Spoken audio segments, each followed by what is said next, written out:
কি live live হবে?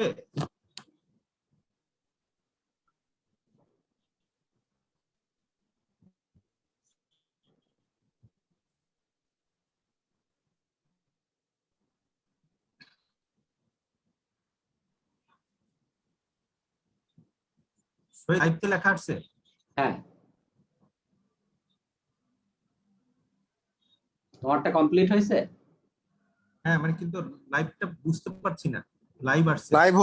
Live হয়েছে তো, নোটিফিকেশন তো বলছে যে লাইভ আসছে। হ্যাঁ হ্যাঁ লাইভ হয়েছে। রুমি আসসালামু আলাইকুম।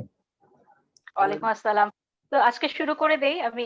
আমাদের সবাই যখন উপস্থিত আছি এবং আমি আফরোজা নাজনীন সুমি, তোমাদের সবাইকে স্বাগত জানাচ্ছি সারা বাংলা স্বাস্থ্য সেবা ফোরামে নিয়মিত আয়োজন বন্ধু ডাক্তারে। আজকের বিষয়টি হচ্ছে হার্ট অ্যাটাকের মেডিকেল ও সার্জিক্যাল চিকিৎসা, এবং এই ব্যাপারে আজকে কথা বলার জন্য আমাদের মাঝে দুজন বন্ধু উপস্থিত আছে। Doctor Mohammad Mahfuzur Rahman, MD cardiology, সহকারী অধ্যাপক, আব্দুল মালেক মেডিকেল কলেজ, নোয়াখালী। তোমাকে স্বাগত জানাই।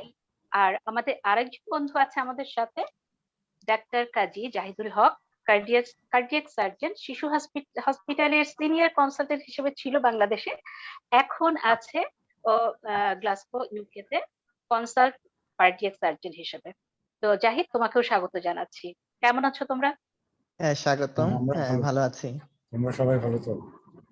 হ্যাঁ, আসলে ভালো লাগছে তোমাদেরকে পেয়ে, কারণ হার্ট অ্যাটাক নিয়ে আসলে আমাদের অনেকের অনেক কিছু জানার আছে। আর আমি প্রথমে কিছু প্রশ্ন করতে চাই, তারপর আমাদের বন্ধুরা যে প্রশ্নগুলো আমাদের করবে সেই প্রশ্নগুলো আমরা তোমাদের সাথে জিজ্ঞাসা করব, তোমরা উত্তরগুলো দিবে। এবং যে বন্ধুদের প্রশ্নগুলো হয়তো আমাদের এখন দেয়া হবে না উত্তর, তাদেরকে আমি আশা করবো তোমরা পরে জানিয়ে দিবে। তো প্রথমে আমি জানতে চাচ্ছি হার্ট অ্যাটাক কেন হয়, মানে খুব একটা সিম্পল কোয়েশ্চেন, কিন্তু এটি আমি জানতে চাই, এটা মাহফুজুর রহমানের কাছে জানতে চাচ্ছি। ধন্যবাদ। এটা আসলে মানে অনেকেরই কোশ্চেন যে হার্ট অ্যাটাকটা কেন। আমরা জানি যে হার্ট একটা মাসকুলার অর্গান, এটা আমাদের সারা শরীরে পাম্প করে রক্ত প্রবাহ করে। তো এই যে হার্ট যে কাজ করে, তার যে শক্তি আছে সেটা যোগান দেওয়ার জন্য কিন্তু হার্টে কতগুলো করোনারি আর্টারি আছে। হার্টের আমরা ব্লাড ভেসেল বা রক্তনালী, এই রক্তনালীগুলোতে কিন্তু বিভিন্ন কারণে এটাতে অ্যাথেরোস্ক্লেরোটিক চেঞ্জ হয়, মানে এগুলোর ভিতরে আস্তে আস্তে লিপিড জমে, তারপর ফ্যাট সেল ওখানে আসে, জমে জমে ওখানে শক্ত হয়ে যায়, ওগুলোর ভিতরে প্লাক ফর্মেশন হয়। এরকম প্লাক ফর্মেশন হওয়ার পর কোনো কারণে যদি প্লাকটা রাপচার করে বা ফিশার হয় বা কোনো কারণে যেটা ফেটে যায়, তখন এর উপরে যখন রক্ত জমাট বেঁধে একটা ক্রিটিক্যাল অবস্থায় পৌঁছে, যে তার যে আমাদের যে হার্টের মাসেলের যে নিউট্রিশন, সেটা যদি একটা ক্রিটিক্যাল অবস্থায় গিয়ে পৌঁছে এবং সে যথেষ্ট পরিমাণ রক্ত যখন পৌঁছাতে পারে না, তখন যে সিমটমটা হয় সেটাকে আমরা হার্ট অ্যাটাক বলি। এক কথা হলো যে রক্তনালীর আমাদের এমন একটা অবস্থায় পৌঁছানো যে স্টোনোসিসটা বা এত ন্যারো হয়ে যাওয়া, যেটার কারণে একদম রক্ত খুব কম পরিমাণে পৌঁছাচ্ছে বা একদম পৌঁছাতেই পারতেছে না। এরকম যখন একটা অবস্থায় আমরা হার্টের যখন এরকম একটা অবস্থায় পৌঁছে, তখন সেটাকে হার্ট অ্যাটাক বলি। আচ্ছা, খুবই সুন্দর করে সহজ ভাষায় বললে। আমি আরেকটা প্রশ্ন করতে চাচ্ছি এবার জাহিদের কাছে, যে কিভাবে হার্টকে সুস্থ রাখা যায় আর হার্ট অ্যাটাক প্রতিরোধ করা যায় কিভাবে, জাহিদ যদি একটু বলতেন। ধন্যবাদ আমাকে সুযোগ দেওয়ার জন্য। আসলে এটা একটা গুরুত্বপূর্ণ কোশ্চেন এবং সবাই আসলে এই প্রশ্নটা করে থাকে যে হার্টটাকে কিভাবে সুস্থ রাখা যাবে। এখন আপনি এখানে আমি বলতে চাচ্ছি যে তোমাদেরকে যে একজন সুস্থ মানুষ এবং একজন যার রোগ আছে বিভিন্ন, দুজনের ক্ষেত্রে দু ধরনের ভাবে তাকে কিন্তু হার্টটাকে সুস্থ রাখতে হবে। একজন সুস্থ মানুষ কিভাবে হার্টকে সুস্থ রাখবে? অবশ্যই সে অ্যাক্টিভিটির মাধ্যমে, মানে আমি বলতে চাচ্ছি যে সুস্থ খাদ্যাভ্যাস 1 নাম্বার, 2 নাম্বার হচ্ছে এক্সারসাইজ, নিয়মিত রেগুলার এক্সারসাইজ করতে হবে, যেটা আমরা অনেকেই আসলে আমাদের দেশে আমরা পারি না বা করি না। এটা খুবই ইম্পর্টেন্ট সুস্থ এখানকার। আমরা যদি একটু কম্পেয়ার করি যে উন্নত দেশগুলোতে, বাসার বাইরে হলেই দেখতে পাবা যে এখানে লোকজন জগিং করছে, দৌড়াচ্ছে, খেলছে। আমাদের দেশে বিশেষ করে ঢাকা শহরে আমরা যারা থাকি, তাদের খেলার মতো বা এক্সারসাইজ করার মতো পর্যাপ্ত জায়গা নেই, যেটা একটা খুবই মানে কি বলবো নেগেটিভ পয়েন্ট আমাদের জন্য। তারপর আমরা ঘরে এখন তো অনেক ইলেকট্রনিক জিনিস পাওয়া যায়, ট্রেডমিল পাওয়া যায়, অন্তত কিছুটা সময় ঘন্টা খানেক অন্তত ট্রেডমিলে, অথবা যখনই আমি সুযোগ পাবো অফিস থেকে এসে বা আমার কাজের মাধ্যমে যখনই সুযোগ পাবো আমি একটু দৌড়িয়ে নিব বা হেঁটে নিব, এটা খুবই ইম্পর্টেন্ট। আর খাদ্যাভ্যাসটা যেটা যে আমাদের দেশে এখন এত ভেজাল খাবারের মধ্যে আমাদেরকে সঠিক খাদ্যটা বেছে খেতে হবে। যেমন আমরা অতিরিক্ত ফ্যাট জাতীয় খাবার, চর্বি জাতীয় খাবার অ্যাভয়েড করব, অতিরিক্ত সুগার কন্টেনিং মানে কার্বোহাইড্রেট বা শর্করা জাতীয় খাবার আমরা অ্যাভয়েড করব। এগুলো হচ্ছে সুস্থ খাবার এবং প্রচুর পরিমাণে শাকসবজি, ফল, ফ্রুটস যেগুলো খুবই বাংলাদেশে খুবই রেয়ার হয়ে যাচ্ছে দিনকে দিন, কিন্তু আমরা চেষ্টা করব এগুলো এই খাদ্যাভ্যাসগুলো চালিয়ে যেতে। এবং সবচেয়ে ইম্পর্টেন্ট যেটা যে আমাদের কতগুলো ফ্যাক্টর আছে যেগুলো আমরা অ্যাভয়েড করতে পারি না, সেগুলো হচ্ছে যে জেনেটিক, মানে কারো যদি পারিবারিক হিস্ট্রি থাকে যে হার্টের রোগের, সেই ক্ষেত্রে আমাদের করণীয় কিছুই নাই, আমাদের ওয়েট করতে হবে, আমাদেরকে প্রতি রেগুলার হেলথ চেক করতে হবে। এবং হার্টকে সুস্থ রাখার জন্য যাদের ডায়াবেটিস আছে, যাদের হাই কোলেস্টেরল, প্রেশার বেশি, তাদেরকে এগুলো কন্ট্রোলে রাখতে হবে। তাহলে এগুলি যদি আমরা নিয়ম কানুন গুলো মেনে চলি এক কথায় ইন ব্রিফলি, তাহলে আমরা হার্টকে সুস্থ রাখতে পারবো। অনেক সুন্দর করে তোমরা আজকে দুজনেই বুঝিয়ে বলছো। আমি যখন বুঝতে পারছি, আমি জানি আমাদের বন্ধুরা খুব সুন্দরভাবে এটা বুঝতে পারছে আসলে। আমি এখন মাহফুজুর রহমানের কাছে জানতে চাই যে বুকে ব্যথা মানে কি হার্ট অ্যাটাক? মানে এরকম একটা আমাদের ধারণা আছে যে বুকে ব্যথা এটা হচ্ছে। আসলে খুবই সুন্দর কোশ্চেন এবং অনেকেরই এটা নিয়ে মানে কনফিউশন আছে বা সংশয় আছে। বুকে ব্যথা মানে হার্ট অ্যাটাক না, বুকে ব্যথা মানেই হার্ট অ্যাটাক না। এখানে বুকে ব্যথার কিন্তু অনেক কারণ। আমার এই বুকে কিন্তু এখানে আমাদের শুধু বুক না, আমাদের শুধু হার্ট না, এখানে আমার মাসেল আছে, এখানে আমার কার্টিলেজ আছে, এখানে আমার হাড্ডি আছে, এখানে আমার যে ফুসফুস আছে, ফুসফুসের আবরণী আছে, এবং এই যে কোনো জায়গা থেকে কিন্তু ব্যথা হতে পারে। আবার যেটা আমরা বলি যে গ্যাস্ট্রিকের ব্যথা, সেটা অনেক সময় হার্টের ব্যথা। তো হার্টের ব্যথা ব্যথা মানে যে সরি বুকে ব্যথা মানে যে হার্টের ব্যথা, এটা কিন্তু না। সুতরাং আমরা যদি কিভাবে বুঝবো যে এটা হার্টের ব্যথা? হার্টের ব্যথাটা তো সাধারণত সেন্ট্রাল, মানে একদম বুকের মাঝ বরাবর। তো অনেক সময় কিছু কিছু ক্ষেত্রে ডান বা বাম বা ডান দিকেও যে হতে পারে, কিন্তু সেটা রেয়ার। সাধারণত বুকের মাঝ বরাবরই। এবং এই ব্যথাটা সাধারণত দেখা যাচ্ছে যখন একটু সে ভরা পেটে হাঁটতে গেল তখন বেড়ে যাচ্ছে, অথবা সে একটু সিঁড়ি বেয়ে উপরে উঠলো তখন বেড়ে যাচ্ছে, বা একটু জোরে বাজারে যাচ্ছে, জোরে একটু হাঁটলো তখন তার ব্যথাটা লাগতেছে, আবার সে যখন দাঁড়ায় যাচ্ছে ব্যথাটা কমে যাচ্ছে। এবং ব্যথাটা হবে যে একটা চাপ চাপ ব্যথা, মনে হবে যে কিছু একটা বসে আছে, এবং ব্যথার সাথে ঘাম দিবে, ব্যথাটা এই দুই বাহুতে যাবে। এই ধরনের যখন ব্যথাটা হবে তখন বুঝতে হবে যে হার্ট অ্যাটাকের দিকে যাচ্ছে।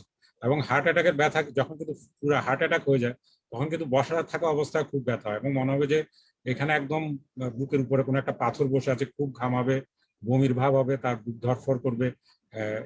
যেটা একদম হার্ট অ্যাটাকে যখন হয় তখন কিন্তু বসে থাকলেও বুকের ব্যথা হতে পারে। ধন্যবাদ। আচ্ছা, জাহিদের কাছে আমি যেতে চাই। জাহিদ, মানে কি কি পরীক্ষা দিয়ে আমরা বুঝতে পারবো যে আমাদের মানে হার্ট অ্যাটাকটা নির্ণয় করা যায়? কি কি পরীক্ষা? আচ্ছা, এটা পরীক্ষার আগে যে আমার বন্ধু মাহফুজ বলল যে যে সিমটম গুলো, সেটা ইম্পর্টেন্ট। একজন মানুষ যদি বুঝতে পারে যে তার বুকে ব্যথা হচ্ছে, সাথে শ্বাসকষ্ট হচ্ছে, ঘামাচ্ছে অতিরিক্ত, তাহলে এটা একটা মানে সাইন, এটা একটা ইয়ে। তার সাথে সাধারণত যখন তারা ডাক্তারের কাছে যাবে বা হাসপাতালে যাবে, সেখানে ডক্টর তাকে প্রেসক্রাইব করবে কোন ইনভেস্টিগেশন বা যে পরীক্ষাটা করতে হবে। প্রথমত আমরা সাধারণত সব জায়গায় এটা অ্যাভেলেবল, সেটা হচ্ছে একটা সিম্পল ইসিজি। একটা ইসিজি কিন্তু মানুষকে বা বুঝিয়ে দিবে যে তার হার্টের, যেহেতু হার্টটা চলে হচ্ছে এক ধরনের ইলেকট্রিক্যাল ইম্পালসে, মানে বলতে গেলে কারেন্ট, আমরা যেমন কারেন্ট, এই কারেন্টটা আমাদের হার্টের মধ্যে আমাদের সৃষ্টিকর্তা দিয়ে দিয়েছে। এই ইলেকট্রিক্যাল ইম্পালসটা মেশিনের সাহায্যে একটা কাগজের মধ্যে গ্রাফিক্যালি এটা রিপ্রেজেন্ট করা যায়, সেটাকেই বলা হয় ইসিজি, ইলেকট্রোকার্ডিওগ্রাম। তাহলে আমরা যদি ইসিজি করি তাহলে আমরা বুঝতে পারবো যে হার্টের মধ্যে কোনো ইলেকট্রিক্যাল অ্যাবনরমালিটি আছে কিনা। এটা প্রথম। শুধু এটা করলেই হবে না, এর সাথে আরেকটা ইম্পর্টেন্ট জিনিস, যে যদি কেউ হার্ট অ্যাটাক নিয়ে ভর্তি হয় তাকে সাধারণত বিশেষজ্ঞ চিকিৎসকরা মাহফুজরা করে থাকে, সেটা হচ্ছে রক্ত নিয়ে রক্তের কিছু জিনিস টেস্ট করা, সেটা ট্রোপোনিন, সিকেএমবি, এগুলোকে বলা হয়, এটা এক ধরনের এনজাইম, এক ধরনের সাবস্টেন্স বলতে পারো, বা এক ধরনের মানে রক্তের এক ধরনের উপাদান, যেটা সাধারণত থাকে না নরমালে তোমার রক্তে বা আমার রক্তে নেই, কিন্তু যে হার্ট অ্যাটাক হবে যার, তার রক্তে এটা খুব দ্রুত বাড়তে থাকবে। তাহলে ডক্টর সেই পরীক্ষাটা করে বুঝতে পারবে যে তার হার্টের মানে মাংসগুলো নষ্ট হচ্ছে, মাংস যখনই নষ্ট হবে তখন এই উপাদানগুলো রক্তে বেড়ে যায়। এটা সিম্পল, খুবই ইম্পর্টেন্ট একটা টেস্ট, এটা করে বোঝা যায়। তারপর আমরা ইসিজি করলাম, রক্তের উপাদানগুলো টেস্ট করে করলাম যে ট্রোপোনিন, আই, সিকেএমবি, এলডিএইচ, এগুলো হচ্ছে রক্তের উপাদান। আর হচ্ছে ইকো, ইকো করে, ইকো একটা এমন একটা মেশিন, আমরা সবাই জানি আলট্রাসোনোগ্রাম, সবাই জানি আলট্রাসোনোগ্রাম যখন একজন মানে আমরা জানি মেয়েদের ক্ষেত্রে যখন প্রেগনেন্ট হয় অথবা অন্যান্য অর্গানের স্ক্যান করা হয় আলট্রাসোনোগ্রাম দিয়ে, ঠিক হার্টেরই একটা আলট্রাসোনোগ্রাম যেটা মাহফুজরা করে থাকে, এটা আমরা না, আমরা সার্জনরা করি না, এটা ওরা করে আর কি। সেটা করে ওরা বুঝতে পারে যে হার্টের কোন অংশটা খুব কম নড়াচড়া করছে, কারণ হার্টটা একটা মাংসপিণ্ড, বলেইছে একটু আগে আমার বন্ধু। তো মাংসপিণ্ডটা সবসময় পাম্প করছে, কিন্তু মাংসপিণ্ডের কোনো জায়গায় যদি রক্ত সঞ্চালন কমে যায় তখন ওই জায়গাটার চলাচলটা বা নড়াটা কমে যায়, তখন ও কিন্তু বুঝতে পারে যে ইকো করে যে হার্টের কোন জায়গাটা নষ্ট হচ্ছে। আবার ইকো করে কিন্তু রক্তনালীগুলো কিছু কিছু ক্ষেত্রে ওরা ধরতে পারে। তাহলে এইটা এই টেস্টগুলো, এবং আমরা একটা সিম্পল এক্সরে করি অনেক সময় যে হার্টের অবস্থাটা জানার জন্য, যদিও এক্সরেতে তেমন কিছু বলবে না হার্ট অ্যাটাক সম্বন্ধে, তবে আমি যে পরীক্ষাগুলোর কথা বললাম এই পরীক্ষাগুলো খুব ইম্পর্টেন্ট এবং এটা আমাদের জানা দরকার, সব মানুষদেরই জানা দরকার, যারা ডাক্তার না তাদেরও জানা দরকার যে এই পরীক্ষাগুলো, রক্তের পরীক্ষা, ইসিজি এবং ইকো, এই তিনটা টেস্টই ওরা করে থাকে। পরবর্তীতে যখন মাহফুজরা আরো অ্যাডভান্স একটা টেস্ট যারা করে সেটা হচ্ছে করোনারি এনজিওগ্রাম, অর্থাৎ রক্তনালীগুলোর মধ্যে এক ধরনের ডাই বলি, রং ঢুকিয়ে দিয়ে ওরা আবার একটা বড় এক্সরে মেশিনে দেখে যে কোন রক্তনালীটা ব্লক হয়ে গেছে। এইগুলো টেস্টই হচ্ছে হার্টের অ্যাটাকের নির্ণয়ের টেস্ট। আচ্ছা, এখন আমি মাহফুজকে জানতে চাই যে মাহফুজের কাছে যে ধরো আমি বাসায় আছি, আমি হঠাৎ করে কিভাবে বুঝবো যে আমার বুকে ব্যথা হচ্ছে, যে এটা আমার হার্ট অ্যাটাক হচ্ছে বা কি, মানে এটা খুব সিম্পল ভাবে কেউ কি বুঝতে পারে না? ইসিজি না করা পর্যন্ত বুঝতে পারবে না? ওই যে তুমি যেটা বললা যে বুকে ব্যথা, এটা যদি আরেকটু ক্লিয়ার করে বলো। বুকে ব্যথা হচ্ছে তখনই কি আমি ধরে নিব না কি করব তখন? ধন্যবাদ। এটা হচ্ছে যে বুকে ব্যথার 1 নম্বর কারণ হচ্ছে কিন্তু অ্যাংজাইটি, মানে যেটা হচ্ছে যে আমরা দুশ্চিন্তা থেকে কিন্তু বুকে ব্যথার মানে সবচেয়ে বেশি কারণ। কিন্তু এটা হার্টের ব্যথা কিন্তু কিনা সেটা বুঝতে আমরা পারি। যেমন একজন ধরেন ইয়াং 30 বছরের একজন মেয়ে, তার কোনো প্রেশার নাই, তার কোনো ডায়াবেটিস নাই, সে স্মোক করে না, সে ওবেস না, সে কোনো জন্ম নিয়ন্ত্রণ পিল খায় না, হঠাৎ করে তার মনে হচ্ছে বুকে বসে আছে, চিনচিন করতেছে, এগুলো সাধারণত বুকে হার্ট অ্যাটাকের ব্যথা। কিন্তু একজন 50 ইয়ার মেল, 50 বছরের পুরুষ, তার ডায়াবেটিস আছে, প্রেশার আছে, সে স্মোক করে, তার অনেকগুলো রিস্ক ফ্যাক্টর আছে, ওবেস, মোটা, সে হঠাৎ করে তার বাজার থেকে আসতেছিল বা বাসা থেকে বাইরে ছিল, বাইরে থেকে একটু জোরে হাঁটতেছিল, আসার পরে বাসায় দেখলো যে তার হঠাৎ করে চেপে ধরছে, প্রচন্ড ঘাম দিতেছে, ব্যথাটা এবং হাতেও যাচ্ছে, তার বমি বমি ভাব হচ্ছে, তখন একটা ধারণা করতে হবে যে তার এটা হার্ট অ্যাটাক হওয়ার সম্ভাবনাই বেশি। কিন্তু সবসময় একটা জিনিস মনে রাখতে হবে যে হার্ট অ্যাটাকের ব্যথা কিন্তু সবসময় যে মানে একদম সিমিলার, যে আমরা যেরকম বলতেছি বুক পিকচার এরকম যে হবে তা বোঝায়। অনেক সময় এটিপিক্যাল পেইন হয়, যেমন যে আবার অনেক সময় ব্যথা নাও থাকতে পারে। যেমন যাদের ডায়াবেটিস আছে তাদের নার্ভ গুলা নষ্ট হয়ে যায়, সেন্সরি যে নার্ভ থাকে, যাদের ওল্ড এজ তাদের সেন্সরি নার্ভ নিউরোপ্যাথি থাকে, তাদের নার্ভ গুলা নষ্ট হয়ে যায়। দেখা যাচ্ছে যে একদম 75 বছরের মহিলা হঠাৎ করে খুব ঘামাচ্ছে, হঠাৎ করে অজ্ঞান হয়ে যাচ্ছে, হঠাৎ করে হয়তো বুকে অনেক হৃদস্পন্দন বেড়ে গেছে, বুক ধরফর করতেছে, ঘামাচ্ছে, তখন কিন্তু আমাদের একটা মাথায় নিতে হবে যে তার হার্ট অ্যাটাক হয়েছে। কিন্তু এটাই কিন্তু কনফার্ম না। কনফার্ম করতে হলে আমাকে নিয়ম হচ্ছে যে যখনই আমি চিন্তা করবো যে হার্ট অ্যাটাক হচ্ছে, সাথে সাথে যেটা হলো যে আমাকে নিকটস্থ স্বাস্থ্যকেন্দ্রে গিয়ে একটা মিনিমাম একটা ইসিজি করতে হবে।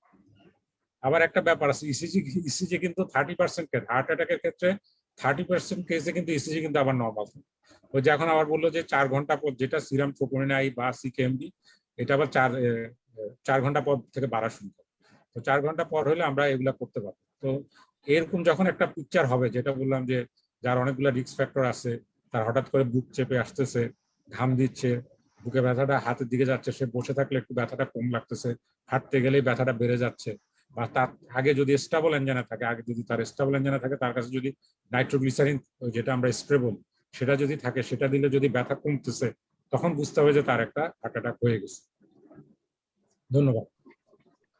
আমি মাহফুজের কাছে আরেকটা প্রশ্নই করতে চাচ্ছি, তোমার কাছেই চাচ্ছি। ধরো হার্ট অ্যাটাকের সাথে কত দ্রুত ডাক্তারের সাথে যোগাযোগ করা উচিত একজন মানুষের যখন এরকম ফিল করলো?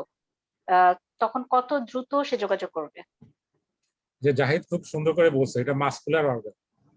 তা আমাদের যে কোনো যে হার্ট মাসেল কিন্তু যখন তার কমপ্লিট ব্লাড সার্কুলেশন বন্ধ হয়ে যায়, তখন সে 45 মিনিট সার্ভাইভ করতে পারে, 45 মিনিট। তবে আমাদের কিছু কোল্যাটারাল থাকে বলে আরো বেশি আমরা আরো সার্ভাইভ করি। তার মানে এখানে প্রতিটা মিনিট হচ্ছে যে, মিনিট মিনস মাসেল, প্রতিটা মিনিট কিন্তু গুরুত্বপূর্ণ। আমি যখনই ধারণা করব সাথে সাথে যত দ্রুত সম্ভব আমাকে একজন নিকটস্থ স্বাস্থ্য কেন্দ্রে গিয়ে দেখাতে হবে, এটা যত দ্রুত সম্ভব, কারণ এখানে মিনিটস মিনস মাসেল, যত দ্রুত সম্ভব যেতে হবে। আচ্ছা আমাদের হ্যাঁ। আচ্ছা শেষ করে নাও তুমি।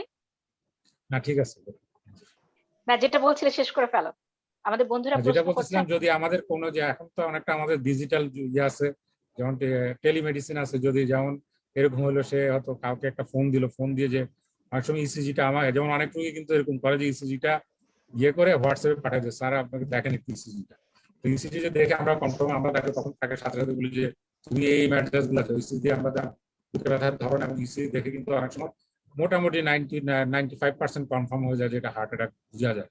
তখন আমরা অনেক সময় বলে দিই যে তুমি এই কাজ করো, এই জিনিসগুলো খেয়ে নাও, এবং এখনই এই তোমার আশেপাশে যদি সব জায়গায় তো আর সিসিউ থাকে না বা হার্ট এরিয়া থাকে না, অন্তত মিনিমাম যেটা উপজেলা স্বাস্থ্য কমপ্লেক্স অথবা যেখানে জেলা সদর আছে, জেলা সদর হাসপাতাল, ডিস্ট্রিক্ট হলে তো অবশ্যই কার্ডিয়াক সেন্টার থাকে, সেখানে আমরা যাওয়ার জন্য তাকে উপযুক্ত। ধন্যবাদ।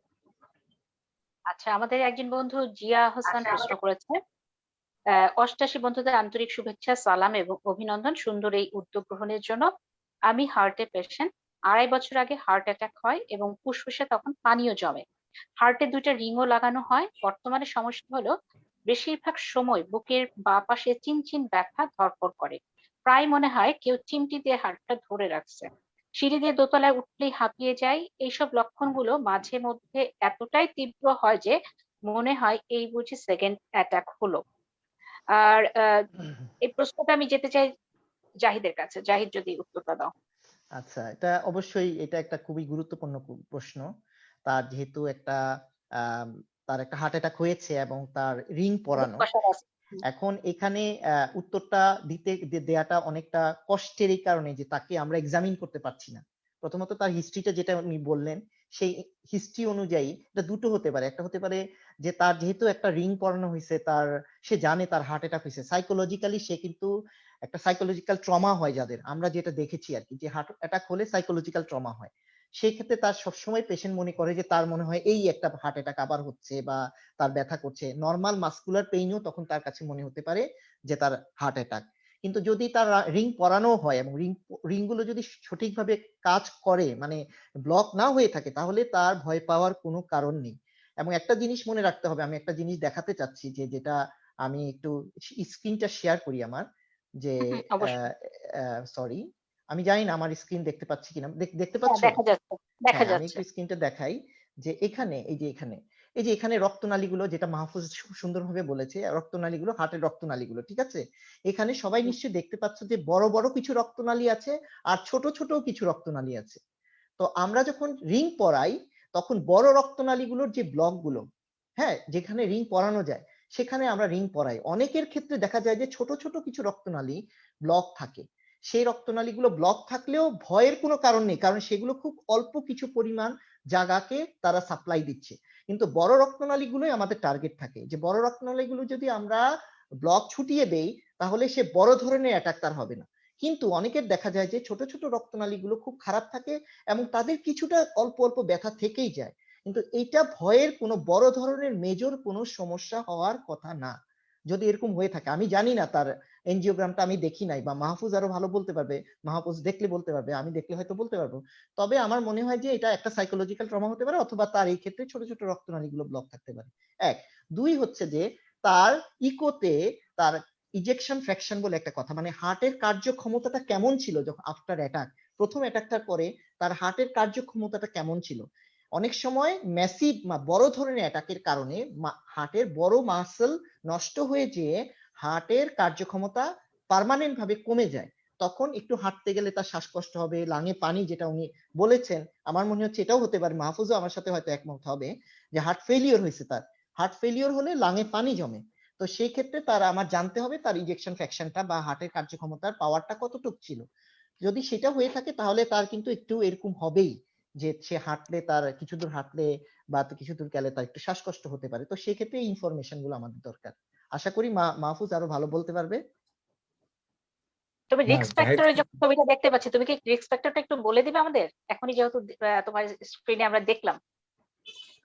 সরি, ও রিস্ক ফ্যাক্টর, হ্যাঁ, রিস্ক ফ্যাক্টর নিয়ে আমরা অবশ্য আলোচনা একটু আগে আমি করেই দিয়েছি, যে এই যে মাহফুজ বলেছে যে এই যে ওবেসিটি, হ্যাঁ, তারপর হচ্ছে লেক অফ ফিজিক্যাল অ্যাক্টিভিটি, মানে যে বসে থাকে, কাজকর্ম করে না বা এক্সারসাইজ কম করে, প্রেসার যার বেশি থাকে, স্মোকিং একটা বিশাল ফ্যাক্টর, যে এই যে দেখো স্মোকিং যারা করবে তাদের হার্টের ব্লক হওয়ার সম্ভাবনা অনেক বেশি।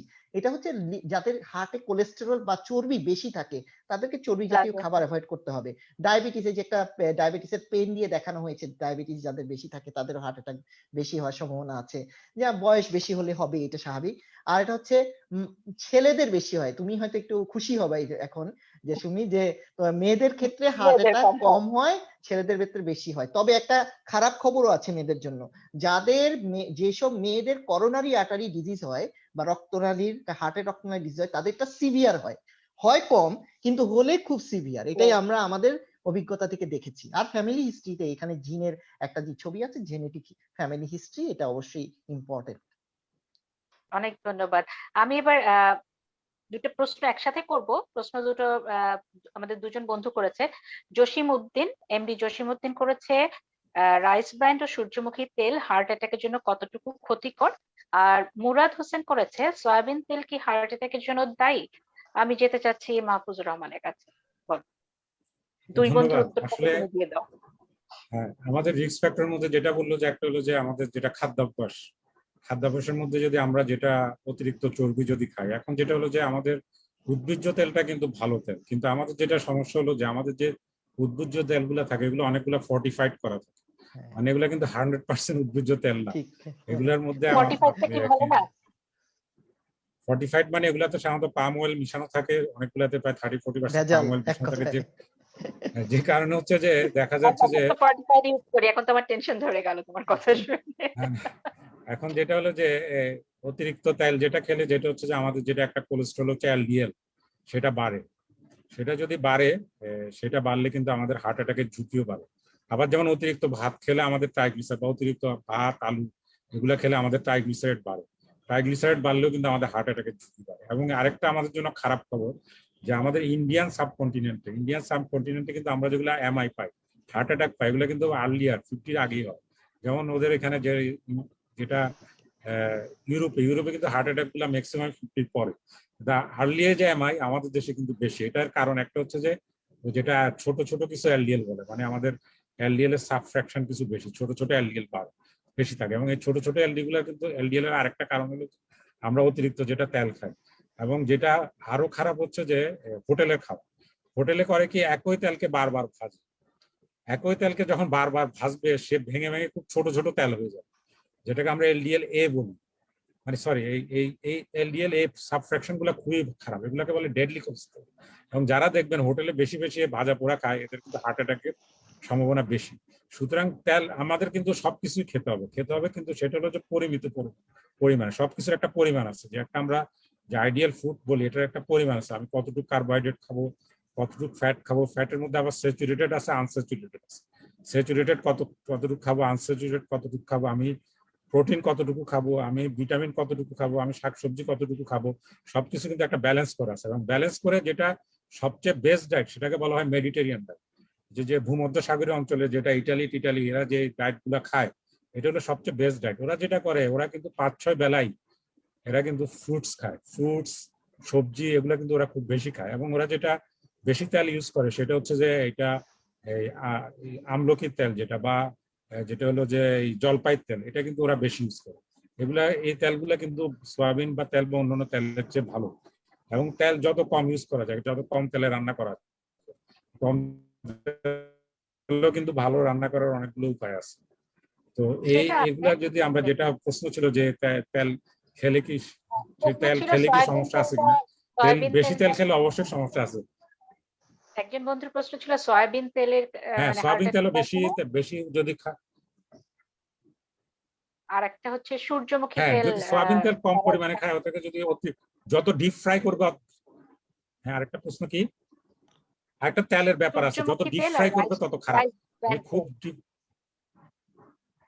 সূর্যমুখী তেলটা সয়াবিন তেল থেকে কিছু ভালো, বললাম তো তেল যত বেশি খাবে খারাপ। তবে যে যত উদ্ভিজ্জ তেল, যেমন সূর্যমুখী তেলটা কিছুটা ভালো সয়াবিন তেল থেকে, তারপর জলপাইয়ের তেলটা আরো ভালো। আর রাইস ব্র্যান্ডটা ভালো, রাইস ব্র্যান্ডটা আরো ভালো, যেটা তুষের আর কি, তুষকে ইয়া করে খুব চাপে এটাকে তেলে পরিণত করা হয়। এটা সাধারণত আটা গমের ইয়া থেকে করা হয়। এটা মেইনলি প্রথমে চালু করা হয়েছিল যে আমেরিকাতে অনেক গম বেঁচে যেত, ওরা এটা থেকে জ্বালানি বের করার জন্য কিন্তু প্রথমে রাইস ব্রেন অয়েলটা ইয়ে হয়। পরে দেখা গেল জানি এটাতে কোলেস্টেরল অনেক কম থাকে।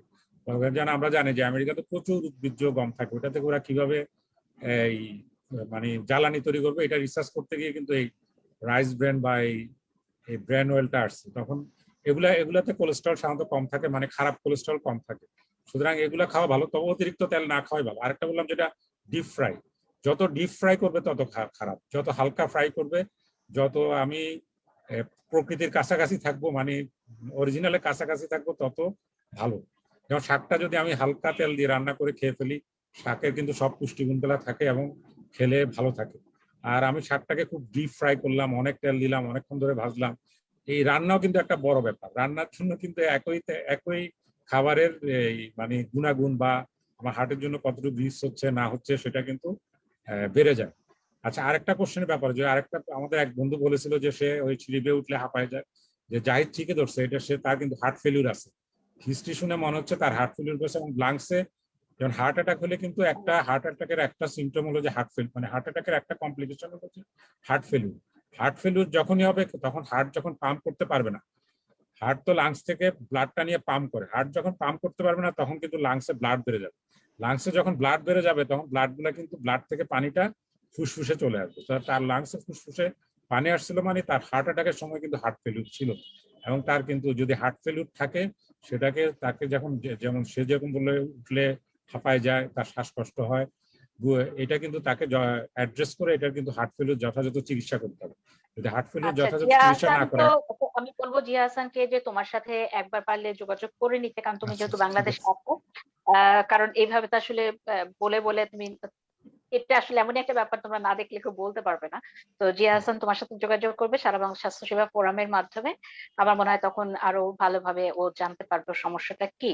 আমি জাহিদের কাছে যেতে চাই। জাহিদ, এই যে রমজান মাস তো চলছে আমাদের, হ্যাঁ, এখন যারা হার্টের পেশেন্ট তারা কি রোজা রাখতে পারবে? যাদের রিং বসানো হয়েছে অথবা বাইপাস করা হয়েছে সার্জারি, তো তারা কি রোজা রাখতে পারবে? একটু যদি হ্যাঁ, বলতেন। এটা একটা খুব গুরুত্বপূর্ণ প্রশ্ন যে যাদের হার্টের রোগ আছে যে এবং যাদের অপারেশন হয়েছে বা রিং পরানো হয়েছে তারা রোজা রাখতে পারবে কিনা।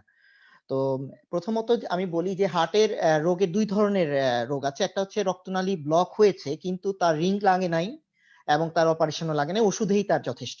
এমনও আছে কিন্তু হার্টের রক্তনালী ব্লকের একটা পর্যায়ে আছে, কম ব্লক, ওষুধেই কাজ হয় এবং স্টেবল, সেই ক্ষেত্রে সে রোজা রাখতে পারবে। এবং অনেকগুলো স্টাডি আমি দেখেছি, অনেকগুলো স্টাডি বা ক্লিনিক্যাল ট্রায়াল বা গবেষণা হয়েছে এর উপর, বিভিন্ন মুসলিম কান্ট্রিগুলোতে হয়েছে, নন মুসলিম কান্ট্রিগুলোতে হয়েছে, রোজার সাথে করোনারি আর্টারি ডিজিজ। কারো যদি স্টেবল, মানে কারো যদি স্টেবল করোনারি আর্টারি ডিজিজ থাকে, কারো যদি হার্টের রোগটা নিয়ন্ত্রণের মধ্যে থাকে, তাহলে সে রোজা রাখতে তার কোনো সমস্যা নেই, এটার কোনো ব্যাড এফেক্ট হয় না। এখন কথা হচ্ছে যে রিং পরানোর পরে মাহফুজ আমার চেয়ে ভালো বলতে পারবে, তবে আমি যতটুকু জানি ইন জেনারেল যে রিং পরানোর পর 6 সপ্তাহ পরে সে সে মানে 6 সপ্তাহ পর্যন্ত সে কোনো ভারী কাজ করতে পারবে না, এবং আমার মনে হয় রোজা রাখাটাও সেই ক্ষেত্রে অ্যাভয়েড করতে পারে। আর 6 সপ্তাহ পরে সে কাজ করতে পারবে, নর্মাল চলাফেরা করতে পারবে, এবং যদি তার স্টেবল থাকে তাহলে সে রোজা রাখতে পারবে। আর বাইপাসের পরে সেম প্রিন্সিপাল, আমরা বাইপাসের পরে 6 সপ্তাহ পর্যন্ত সে ভারী কাজ করতে পারবে না, রোজা রাখাটাও তার জন্য ঠিক হবে না। তবে 6 সপ্তাহ পরে যদি স্টেবল থাকে সে রোজা রাখতে পারবে, রোজা রাখায় কোনো বাধা নেই। মাহফুজকে কিছু অ্যাড করতে চাও এর সাথে? তোমার হ্যাঁ, না, মাইক্রোফোনটা। সুন্দর করে বলছে যে এটা যে কোনো একটা হার্ট অ্যাটাকের পর, যেটা আমরা একুইট করোনারি সিন্ড্রোম বলি, এরপর আমরা সাধারণত 1.5 থেকে 1.5 মাস পর্যন্ত আমরা কোনো স্ট্রেসফুল কন্ডিশন, রোজা রাখা বা কোনো ভারী কাজ এগুলো আমরা করতে মানা করি। সুতরাং 6 সপ্তাহ তার রোজা না রাখাই উত্তম তার জন্য, যদি হার্ট অ্যাটাক হয়ে যায়। জাহিদ খুব সুন্দর করে বলছে।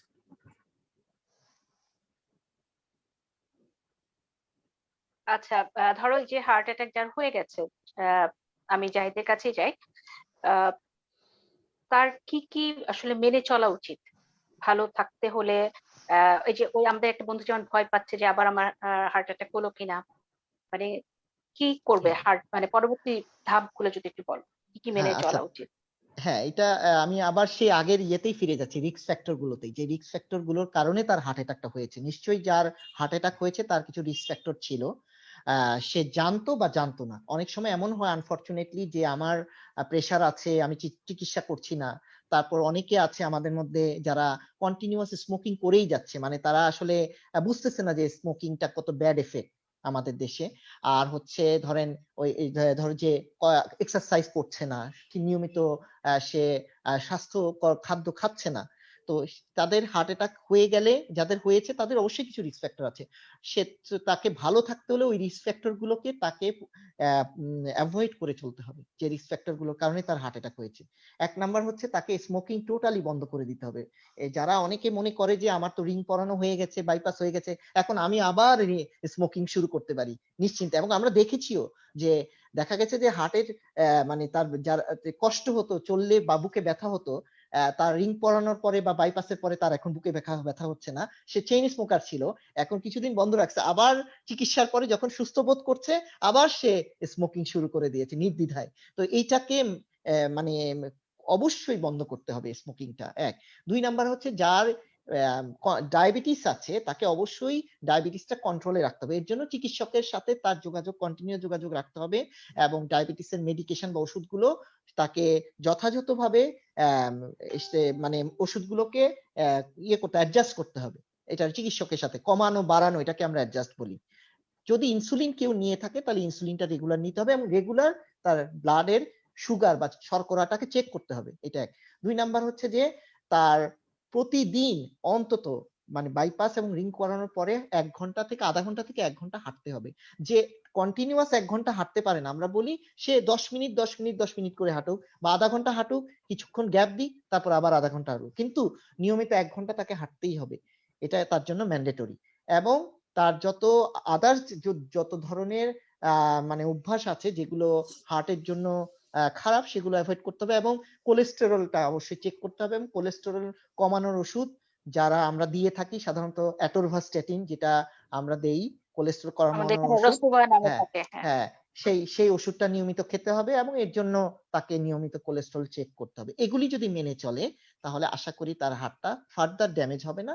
তবে একটা জেনেটিক ফ্যাক্টর আমি আগেই বলেছি থেকেই যায়, তো সেটার কারণে এটা মানে তাকে ডাক্তারের সাথে যোগাযোগ রাখতে হবে, এবং তাকে নিয়মিত চেক আপ করতে হবে আর কি। ব্লাডের কোলেস্টেরলটা কমানোর জন্য কি করতে পারে? ধরো তুমি ওষুধটা খাওয়া ছাড়া তার খাদ্যাভ্যাসে কি আনতে পারে পরিবর্তন, একটু যদি সংক্ষেপে বলে দাও। হ্যাঁ, এখন মানে আমরা দেখি যে ব্লাডে 2 ধরনের কোলেস্টেরল, মাহফুজ এর আগে বলেছে খুব সুন্দরভাবে, যে একটা হচ্ছে ভালো কোলেস্টেরল, আর একটা হচ্ছে এই যেটা এইচডিএল বলি, আর একটা হচ্ছে খারাপ কোলেস্টেরল। খারাপ কোলেস্টেরল গুলো অনিয়ন্ত্রিতভাবে অনেক সময় বেড়ে যায়। এটার সাথে আসলে লিভারেরও একটা যোগাযোগ আছে, যাদের লিভার ফাংশনটা ভালো না এবং যাদের এইজ অনেক ফ্যাটি বেশি, লিভার তাদের থাকে হ্যাঁ, বোধহয়। তাদের ক্ষেত্রে কোলেস্টেরলটা বডি মেটাবলিজম করতে পারে না, মানে কোলেস্টেরলটাকে নিয়ন্ত্রণ করতে পারে না বডি, তখন তাকে অবশ্যই বাইরের হেল্প লাগে। তখন মাহফুজরা বা আমরা তাদেরকে ওষুধ দিয়ে থাকি, এটা একটা ইম্পর্টেন্ট। আর খাদ্যাভ্যাস, যেই সব খাদ্যে ওমেগা 3 ফ্যাটি অ্যাসিড বা পলি আনস্যাচুরেটেড ফ্যাটি অ্যাসিড, যেটা মাহবুব একটু আগে বললো, মানে ফ্যাটটা 2 ধরনের, একটা হচ্ছে স্যাচুরেটেড ফ্যাট আর একটা হচ্ছে আনস্যাচুরেটেড ফ্যাট, মানে এখানে একটা ডাবল বন্ড থাকে। আমরা হয়তো যারা মানে 9-10 পড়েছি এরকম, ইন্টারমিডিয়েটে কেমিস্ট্রি মনে আছে কিনা আমি জানি না, আনস্যাচুরেটেড ফ্যাটি অ্যাসিড বা ওমেগা 3 ফ্যাটি অ্যাসিডটা ভালো, যেগুলো নাকি আমাদের দেহে কতগুলো অক্সিজেন রেডিকেল তৈরি হয়, মানে খারাপ অক্সিজেন, যেগুলো ইনজুরিটাকে তারা প্রিভেন্ট করে, এই আনস্যাচুরেটেড ফ্যাটি অ্যাসিড। তো ওই যে একটু আগে বলা হলো যে উদ্ভিজ তেলের মধ্যে এই ওমেগা 3 ফ্যাটি অ্যাসিড এবং আনস্যাচুরেটেড ফ্যাটি অ্যাসিড যেগুলো থাকে উদ্ভিজ তেলে, সেইগুলো খেতে হবে, মানে সুস্থ খাদ্য খেতে হবে। সবুজ শাকসবজি এবং সবুজ ফলে, ফ্রেশ ফ্রুটসে অনেক এই ধরনের অ্যান্টিঅক্সিডেন্ট থাকে, এবং এগুলো মেনে চলতে হবে। হ্যাঁ, এই আর এক্সারসাইজ করতে হবে ডেফিনিটলি। এখন কথা হচ্ছে যে একটু আগে মাহফুজে বলেছে যে তেলের কথা, তেল যেগুলো বলেছে ঠিকই আছে, কিন্তু আমাদের দেশে সমস্যাটা হচ্ছে কি, বাইরে থেকে যখন একটা আমদানি হয় একটা তেল, ধরো উদ্ভিজ তেল, এখানে এসে এটা আবার ম্যানিপুলেশন হচ্ছে কিনা, অ্যাডাল্ট্রেশন হচ্ছে কিনা, এটা কিন্তু অথরিটির উচিত চেক করে দেখা। যেমন মাহফুজ বলে দিল আপনি সানফ্লাওয়ার অয়েলটা খাবেন বা রাইস বার্ন খাবেন, কিন্তু উনি খাওয়ার পরও ওনার হার্টে প্রবলেম হলো, তখন কিন্তু মাহফুজকে বা আমাকেই দোষারোপ করবে। আসলে যে ব্যবসায়ীরা এখানে অ্যাডাল্ট্রেশন করছে সেই জিনিসটাও কিন্তু সরকারের উচিত বা অথরিটির উচিত দেখা, যেমন আমাদের খাদ্যগুলো যেন ভেজাল না হয়। এবং ফ্রুটস যে খাবা, ফ্রুটসও তো ভেজাল, তুমি কোথায় যাবা? শাকসবজি সব ফরমালিন দেয়া তো এইগুলোও কিন্তু মেইন সমস্যা আমাদের দেশে। কেন এত হার্ট অ্যাটাক, কেন এত হার্টের রোগ? আমাদের খাওয়ার মধ্যে না 80% ভেজাল। যেখানে আর আমি যেই দেশে আছি এখানে ভেজাল মানে কি, এখানে প্রতিটা জিনিস তারা মানে অক্ষরে অক্ষরে দেখে যে তুমি তোমার দোকানে যদি কোনো ভেজাল দ্রব্য রাখো সাথে সাথে এসে তোমাকে ফাইন করবে, তোমার লাইসেন্স কেটে নিবে, তোমার কোনো উপায়ই নাই তুমি এখানে ভেজাল রাখো। সেই জিনিসটা আমাদের দেশে অতি সত্ত্বর, এটা খুব ইম্পর্টেন্ট, বার্নিং কোশ্চেন, এটা কিন্তু আমাদের দেশে ইমপ্লিমেন্ট করা উচিত যতটা। ডাক্তারদের শুধু প্রেসক্রিপশনে হবে না, মানে আমাদের ইনফ্রাস্ট্রাকচারটাকে ঠিক করতে হবে। জাহিদা, ফ্যাটের কথা তুমি বলে, আনস্যাচুরেটেড ফ্যাট কোন খাবারগুলোতে পাবো আমরা? ওমেগা 3 তো দু একটা মানে যদি হ্যাঁ। বলে দাও উদাহরণ। হ্যাঁ, আমাদের যেমন ধরো একটু আগে মাহফুজ কিন্তু বলেছে যে উদ্ভিজ তেল, ভেষজ তেল যেটা অলিভ অয়েল, যেটা জলপাই তেলের কথাও বললো, এটা খুবই ভালো জিনিস। এবং কোন কোন ডিম এখন কিন্তু বাংলাদেশেও পাওয়া যায়, তুমি যদি ধরো স্বপ্নতে যাও বা ওমেগা 3 ফ্যাটি অ্যাসিড, ডিম কিন্তু একটা খুব ভালো খাদ্য অনেক ক্ষেত্রে। যে আমরা যদি কুসুমটা অ্যাভয়েড করিয়ে খাই, যেমন আমরা দুটো ডিমও খেতে পারি অনেক সময়, কিন্তু কুসুমটা মাঝে মাঝে অ্যাভয়েড করতে হবে। কিন্তু ওমেগা 3 ফ্যাটি অ্যাসিডটা কিন্তু ওই কুসুমের মধ্যেই থাকে, এই জন্য এই ডিমটা ভালো। এবং রেড মিট খাবো না আমরা, রেড মিটটা কিন্তু খুব খারাপ, তো আমরা অন্য মিট খাই। এবং সি ফুডের মধ্যেও কিন্তু অনেক বেশি ওমেগা 3 ফ্যাটি অ্যাসিড বা আনস্যাচুরেটেড ফ্যাটি অ্যাসিড থাকে। তো এইসব জিনিস আমরা যদি মেনে চলি, এগুলোই হচ্ছে ফুড। এবং ফ্রেশ ফুড আমি বলেছি, সবজি আমি বলেছি, যদি কেউ অ্যাভেল করতে পারে, আমার মনে হয় কি এখন আমাদের সময় আছে আমাদের বাড়ির ছাদে ফলের বাগান করা, সবজির বাগান করা, তাহলে আমরা ফ্রেশ ফ্রুটটা আর ফ্রেশ সবজিটা খেতে পারবো। আমরা বাজার থেকে কিনে আমরা কিন্তু মানে রিলাই করতে পারছি না। একদম তাই। এবার আমি মাহফুজের কাছে যাব। আমাদের একজন বন্ধু প্রশ্ন করেছে, রোকেয়া।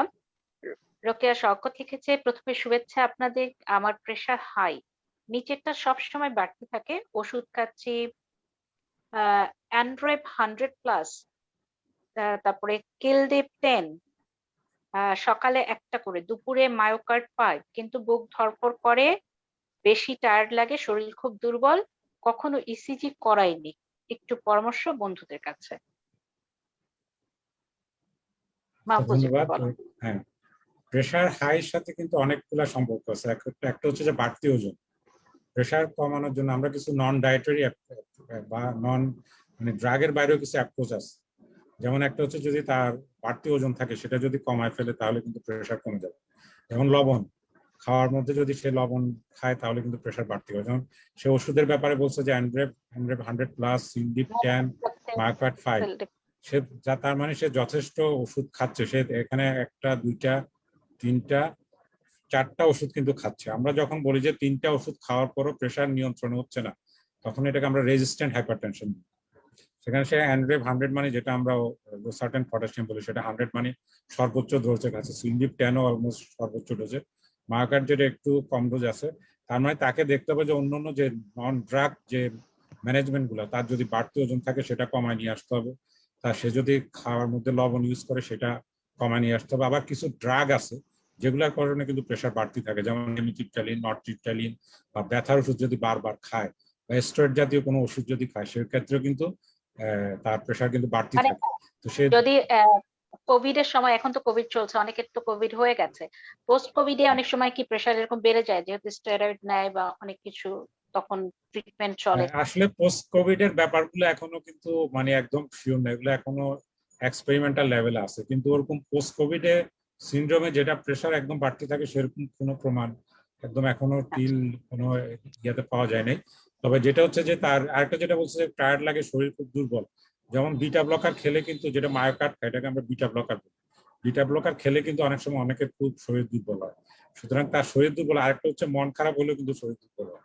তো এটা অ্যাড্রেস করতে হবে কি কারণে শরীর দুর্বল লাগতেছে, তো সেটা অ্যাড্রেস করে অনেক সময় কিন্তু আমাদের। তোমার সাথে বন্ধু যদি যোগাযোগ আচ্ছা, আমি আরেকটা জিনিস বলি, আরেকটা সবচেয়ে যেটা আমাদের এই চিকিৎসার ব্যাপারে আমরা সবচেয়ে যেটা কম খেয়াল করি সেটা হলো যে রক্তশূন্যতা। রক্তশূন্যতা কিন্তু আমাদের প্রিভ্যালেন্ট খুব বেশি, আমাদের অনেকেরই কিন্তু রক্তশূন্য। দেখা যাচ্ছে তার হার্ট অ্যাটাক বা তার হার্ট ফেলিউর বা অন্য আছে, কিন্তু তার রক্ত কম, এটা একদম খুব কমন। তো অনেক সময় কিন্তু হিমোগ্লোবিন ভালো থাকলেও কিন্তু তার আবার হিমোগ্লোবিন ভালো, কিন্তু দেখা যাচ্ছে যে তার আয়রন কম। আমরা এই জিনিসগুলো অ্যাড্রেস করি, এই জিনিসগুলো কিন্তু অ্যাড্রেস করতে হবে, এবং অ্যাড্রেস করে এগুলোর জন্য কিন্তু অনেক সময় দুর্বলতা লাগে। সুতরাং দুর্বলতা কেন, প্রেশার কেন বাড়তি, এই জিনিসগুলো অ্যাড্রেস করে ওইভাবে চিকিৎসা দিতে হবে। ধন্যবাদ।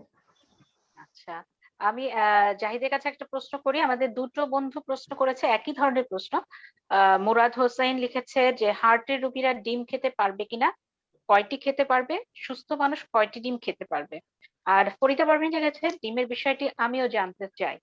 তুমি যদি একটু সংক্ষেপে বলে দাও আমাদের আচ্ছা, বন্ধুদের। না না, এটা অবশ্যই একটা ইম্পর্টেন্ট প্রশ্ন। যে ডিমটা যেমন কুসুম, ডিমের কুসুমটা কিন্তু ওখানে অনেক ক্ষতিকারক কোলেস্টেরল থাকে। যাদের অলরেডি এস্টাবলিশ হার্টের করোনারি আর্টারি ডিজিজ আছে বা হাই কোলেস্টেরল, তাদের ক্ষেত্রে ডিমের কুসুমটা খাওয়া চলবে না, খেতে পারবে না, তারা খাওয়া না খাওয়াই ভালো। তাদের ক্ষেত্রে ডিমটা খাবে শুধু সাদা অংশটা, এটা আমি আগেই বলেছি, সাদা অংশটা খাবে। আর যে কিছু ক্ষেত্রে যেমন ওমেগা 3 ফ্যাটি অ্যাসিড সমৃদ্ধ ডিম একটা খেতে পারে একদিনে, একটার বেশি না খাওয়াটাই, যাদের করোনারি আর্টারি ডিজিজ আছে। আর যিনি সুস্থ, যেমন সুস্থ মানুষ, একটা ইয়াং ছেলে তো আমরা জানি যে 8-10টা ডিমও খেয়ে ফেলে, কিছু হয় না। যে অ্যাক্টিভিটি আছে, যে প্রচন্ড এক্সারসাইজ করে, তারা অনেকগুলো ডিম খেতে পারে। সুস্থ ছেলে যাদের ইয়াং, আমাদের বয়সী যারা, আমাদের তাদের এতগুলো ডিম না খাওয়াই ভালো, কিন্তু যারা ইয়াং তারা ডিম খেতে আমাদের পারবে। ছেলেমেয়েরা খেতে পারবে হ্যাঁ, চাইলে, ইচ্ছা তবে করলে। আমরা, কয়টা হ্যাঁ খেতে আমাদের পারে আহ, ধরো?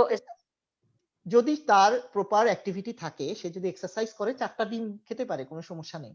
ইয়াংরা, আমি ইয়াংদের কথা বলছি, এটা আবার মিস আন্ডারস্ট্যান্ড যেন না করে। কিন্তু যারা আমাদের, যারা 5th ডিকেডে আছে বা যারা বেশি, তাদের ক্ষেত্রে, বা করোনারি আর্টারি ডিজিজ আছে, যাদের রিস্ক ফ্যাক্টর গুলো আছে, তাদের এতগুলো ডিম না খাওয়াই ভালো। তবে ডিমের প্রোটিনটা খুবই ভালো, সাদা অংশটা, সেটা খেতে পারে, 2টো ডিম খেতে পারে একজন মানুষ, সুস্থ মানুষ। করোনারি আর্টারি ডিজিজ থাকে, একটা ডিম কুসুম সহ ওমেগা 3 ফ্যাটি অ্যাসিড খাওয়া যায়, কিন্তু এর বেশি না খাওয়াই ভালো। ডিমটা নিয়ে হয়েছে কি, ডিমটার ব্যাপারটা আমি একটু বলি। টু স্কুল অফ থট আছে, মানে এটা দুটা গ্রুপ আছে ডিমের মধ্যে। যেমন কমার্শিয়াল যারা ভিটামিন তৈরি করছে, তারা কিন্তু ডিমের এগেইনস্টে সবসময় ক্যাম্পেইনিং করে। তাদের ক্যাম্পেইনটা হচ্ছে ডিম একটা ন্যাচারাল ফুড, এটা কিন্তু বিধাতা প্রদত্ত, সৃষ্টিকর্তা প্রদত্ত। তো এটা নিয়ে কিন্তু কন্ট্রোভার্সি আছে। অনেকে বলছে না, ডিম একটা খুবই আদর্শ ফুড, এটা খাওয়া যায়। আবার অনেকে বলছে, এটা নিয়ে আসলে কন্ট্রোভার্সি আছে, এখন আমরা 100% সার্টেন হিসেবে বলতে পারছি না। তারপরও আমার মনে হয় যে যেটা এখন রেগুলার ফলো হচ্ছে সেটাই করা উচিত। আমি বলেছি, যারা হার্টের রোগী তাদের বেশি ডিম না খাওয়াই ভালো, একটা ডিম খেতে পারে। আর যারা ইয়াং তারা একাধিক ডিম খেতে পারে। অনেক ধন্যবাদ। মাহফুজ, তোমার কাছে আমি একটু জানতে চাই, আমাদের দেশে এখন যে হার্টের চিকিৎসা, এই চিকিৎসাটা এখন কেমন, কতটা উন্নত হয়েছে? সবাই আমাদের দেশে কেন পার্শ্ববর্তী দেশ ভারতে চলে যায় হার্টের অসুখ হলেই, কিছু হলেই, রিং আরো দেশে বসানো, যায়। বাইপাস কিছু করতে হলেই কেন চলে যায় বলো? আমাদের চিকিৎসাটা কেমন ধন্যবাদ, আসলে আমাদের? ধন্যবাদ। এটা আসলে একটা বার্নিং কোশ্চেন। তবে যেটা কথা হলো, আমাদের দেশে কিন্তু যতগুলা মানে উন্নত বিশ্বে যত ধরনের চিকিৎসা দেওয়া যায়, সবগুলা চিকিৎসা কিন্তু বাংলাদেশে দেওয়া সম্ভব। আমরা জানেন যে আমাদের একটা পজিশন আছে NICVD, national institute of cardiovascular disease, যেটা আমাদের এখানে আমাদের এই পুরা হার্টের রোগের একটা মাইল ফলক প্রতিষ্ঠান। আমাদের কিন্তু যত ধরনের উন্নত চিকিৎসা দেওয়ার ব্যবস্থা, মানে সবকিছু কিন্তু বাংলাদেশে আছে। কিন্তু সমস্যা যেটা হলো যে অ্যাভেলেবিলিটি। এখন ধরেন আমাদের নোয়াখালীতে একটা রোগীর হার্ট অ্যাটাক হলো, কিন্তু আমি কিন্তু তাকে সর্বোচ্চ যেটা চিকিৎসা, সেটা কিন্তু আমি দিতে পারবো। যেমন আরেকটা কিছু মিসকনসেপশন আছে, অনেকে যে পিসিএ আমরা বললাম রিং পরানো, কিন্তু যেটা হচ্ছে যে এটা যখন আমরা হার্ট অ্যাটাক করে সাথে সাথে যখন রিং পরায়, সেটাকে বলি আমরা প্রাইমারি পিসিএ। মানে অবশ্যই এটা ভালো। প্রাইমারি পিসিআই করলে তার যেটা এই যে মানে মর্টালিটি বা মরার সম্ভাবনা অনেক কমে যায়, দেন নর্মাল শুধু আমরা যদি ড্রাগ দিই ঠিক হবে। কিন্তু যেটা সেকেন্ডারি পিসিআই, আমি একটা ব্লক হলো বা আমি হার্ট অ্যাটাকের অনেক পরে গিয়ে রিং করালাম, সেটা কিন্তু বেনিফিট খুব বেশি নেই। সেটা কিন্তু মর্টালিটি বেনিফিট মিনিমাম 2 to 5% বা এরকম। কিন্তু সেটার শুধু বেনিফিট হচ্ছে যে আমাকে ব্যথাটা কমাবে। সুতরাং যে একদম অনেক সময় যে আমরা ওভার ট্রিটমেন্টও যাতে না করি আর কি। আর যেটা হচ্ছে যে ড্রাগ ট্রিটমেন্টের যে ব্যাপারগুলো, সেগুলা মোটামুটি সবগুলা ড্রাগই অ্যাভেলেবল। যেমন আমরা এই হার্ট অ্যাটাকের অনেকগুলা মৃদু ভাব আছে, গুরুতর ভাব আছে। গুরুতর যেটা হার্ট অ্যাটাকের, সেটা বলি আমরা ST এলিভেটেড MI। তার যখন ইসিজিতে কিছু নির্দিষ্ট চেঞ্জ হয় এবং পুরা থিকনেস মাসেলটা তার নষ্ট হয়ে যায়, তখন কিন্তু সাথে সাথে কিছু আমরা ড্রাগ দিই, যেটা হচ্ছে যে ব্লকটা, এই রক্তনালীটা ব্লক করছিল, সেটাকে আমরা করে দিই, ছুটাই দিই। সেটাকে আমরা থ্রোম্বোলাইটিস বলি। সেটা যখন বাংলাদেশের সব জায়গায় কিন্তু অ্যাভেলেবল। এবং সবচেয়ে যেটা হলো যে আমার হার্ট অ্যাটাক যখন বুঝলাম, সাথে সাথে যদি আমরা অ্যান্টিপ্লেটলেট বলি, যে ডিসপ্রিন, যেটা 300 মিলিগ্রাম একটা চাবায় খেয়ে ফেললাম, সাথে ক্লোপিড্রেগ্রল 300 মিলিগ্রাম চাবায় খেয়ে ফেললাম, এটা কিন্তু আমাদের বিশাল লাইফ সেভ করে। এবং অন্যান্য যে ড্রাগগুলো সবগুলো কিন্তু আমাদের মোটামুটি পেরিফেরিতে অ্যাভেলেবেল। শুধু আমাদের যেটা হচ্ছে ইন্টারভেনশনাল যেটা হচ্ছে যে আমাদের এই রিং পরানো বা যখন আমাদের আবার কিছু ব্যাপার আছে, অনেক সময় আমাদের সার্জারি লাগে, দেখা যাচ্ছে যে তার ফেলিউর ডেভেলপ করছে বা কিছু কমপ্লিকেশন আছে যে হার্টের মাসেল ছিঁড়ে যায়, তখন কিন্তু সাথে সাথে আমাকে যে জাহিদের হেল্প লাগবে, বা রিং পরাইতে গেলে কমপ্লিকেশন হলেও কিন্তু তখন কিন্তু আমাদেরকে সার্জারি করতে হবে। এই জিনিসগুলো কিন্তু আমাদের কিছু লিমিটেড জায়গা আছে, সব জায়গায় কিন্তু নাই। আরেকটা যে প্রশ্ন ছিল যে কেন পার্শ্ববর্তী দেশে চলে যায়, এখন এটা হলো যে আসলে আমাদের এখানে আমাদের কাউন্সিলিং এর একটা সমস্যা আছে। মানসিক একটা সমস্যা হলো মানসিকতার, আর একটা হচ্ছে কাউন্সিলিং। একটা অনেকে মনে করে যে না, আমি যদি এটা একটা কিন্তু আছে নেচার মানুষ যে ওইখানে গেলে বোধহয় আরেকটু উন্নত কিছু হবে, এটা যে বা আমি একটু এফোর্ট দিয়ে আমি হয়তো ইন্ডিয়া গেলে ভালো কিছু হবে, এটা একটা মানসিকতা। আর 2 নম্বর হচ্ছে আমাদের কাউন্সিলিং এর কিছু সমস্যা আছে। হয়তো রুগীর সেই আস্থার জায়গাটাতে যদি আমরা আরো ভালো করে কাউন্সিলিং করতে পারি, যে আমাদের যেটা সমস্যা হচ্ছে যে যেমন একটা সিস্টেমিক, যেমন আমাদের যেমন যে আমরা পেরিফেরি যে হাসপাতালগুলো, আমরা যে সিস্টেমিক অ্যাপ্রোচ সেটা কিন্তু একটু কম। যে রুগীকে ছাড়ার সময় যেটা বুঝাই দেওয়া, ওষুধটা বুঝাই দেওয়া। যেমন একটা জিনিস বলছিল যে তুমি প্রশ্ন করছিল যে হার্ট অ্যাটাকের পর রুগী কি কি করবে, যেমন ড্রাগ কমপ্লায়েন্স আমাদের খুব পুরো, মানে রুগী গেলে দেখা যাচ্ছে যে ভালো লাগতেছে, ওষুধ বন্ধ করে দিচ্ছে। তা আমরা কিন্তু বুঝাই দিই না যে এই ড্রাগটার এই কাজ, এই ড্রাগটা খেলে আপনার এই উপকার হবে। যেমন আমি এখন একটা অ্যাট্রোভাস্টাটিন দিয়ে দিলাম, সে দেখলো কোলেস্টেরল নরমাল, সে দিল অ্যাট্রোভাস্টাটিন বন্ধ করে, কিন্তু অ্যাট্রোভাস্টাটিন কিন্তু আমি কোলেস্টেরল বন্ধ কমানোর জন্য শুধু এখানে দিচ্ছি না, এটার অনেকগুলো কাজ আছে, 5-6টা কাজ আছে। এবং আমাদের যে অ্যাথেরোস্ক্লেরোটিক চেঞ্জ বলতেছে, এটা কিন্তু একটা ইনফ্ল্যামেটরি, মানে এখানে একটা ইনফ্ল্যামেশন, যে প্রদাহ, এই প্রদাহটাও কিন্তু অ্যাট্রোভাস্টাটিন কমা। এটা আমরা তার কোলেস্টেরল নরমাল থাকলে আমরা তাকে এটা দিই। আমরা এই জিনিসগুলো বুঝাই বলি না বলে রুগী করে কি ড্রাগ কমপ্লায়েন্স, সে দিল সব বন্ধ করে, একটু ভালো লাগলো সে ওষুধ অনেকগুলো বন্ধ করে দিল। ওষুধ বন্ধ করার পর যেটা হয়, সে দেখা যায় আবার রিকারেন্ট, মানে আবার রিপিটেড হার্ট অ্যাটাক নিয়ে আসতেছে। রিপিটেড হার্ট অ্যাটাক কিন্তু আবার কিন্তু খুব খারাপ।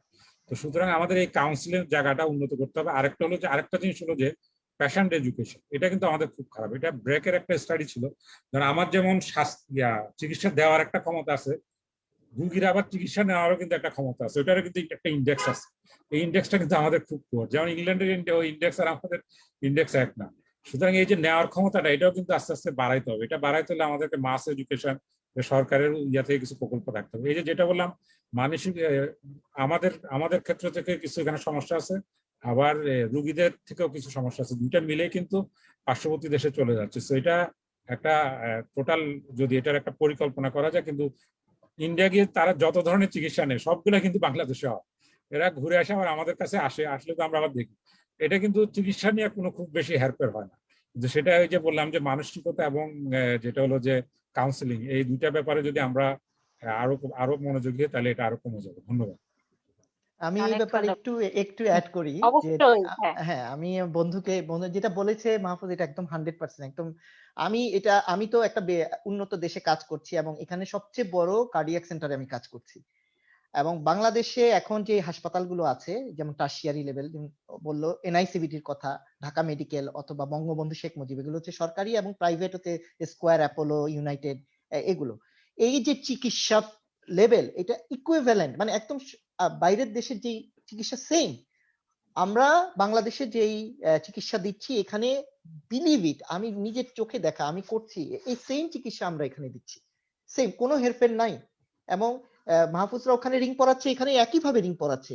আমাদের বাংলাদেশে আমরা বুক কেটে বাইপাস করছি, এখানেও বুক কেটে বাইপাস অপারেশন, সেম অপারেশন করছে। এখানে কোনো কারিশমা, কোনো এক্সেপশনাল কিছু না, একই জিনিস। কিন্তু সমস্যাটা একটা, যেটা মাহবুব বলেছে, সেটা হচ্ছে কমিউনিকেশন রোগীর সাথে। এখানে আমরা হচ্ছি, এখানে রোগী হচ্ছে বস, ডাক্তার হচ্ছে রোগীর সার্ভেন্ট। এই দেশগুলোতে, উন্নত দেশগুলোতে রোগী হচ্ছে বস। এবং আমি যখন রোগীকে সাথে কথা বলছি, আমি বলছি যে তোমার এই অপশন আছে, তুমি ওষুধ নিতে পারো, তুমি রিং পরাতে পারো, তুমি বাইপাস করতে পারো, কোনটা করবা?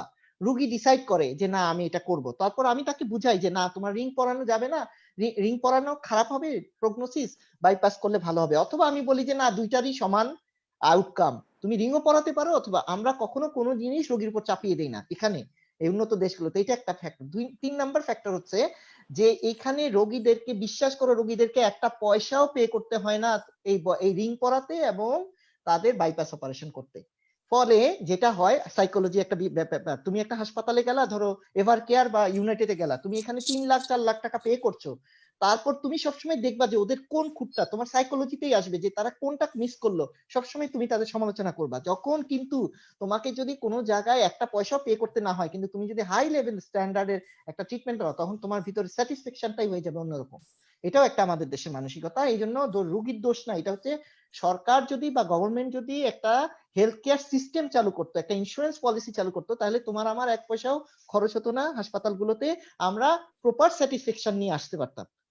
লাস্ট পয়েন্টটা এটা না বললেই হয় নয়, যে আমাদের এখানে বাংলাদেশে হচ্ছে আমরা চিকিৎসা দিয়ে রোগীকে ছেড়ে দেই, এখানে কিন্তু তা না। চিকিৎসা দেওয়ার পর তাদেরকে অ্যাপয়েন্টমেন্ট দেওয়া হয় রিহ্যাবিলিটেশন ক্লিনিকে, মানে তারা অন্য জায়গায় ভিজিট করে, এখানে সেখানে। বন্ধু যেটা বললো যে রোগীকে এডুকেশন দেওয়া হয়, মানে তার চিকিৎসার পরবর্তী যে এডুকেশনটা তারা সেখানে দেয়, এক্সারসাইজ করায়, তারপর তাদেরকে গ্রুপ মিটিং করায়, তারা ওই গ্রুপ মিটিং এ নিজেরা আলোচনা করে কে কেমন আছে।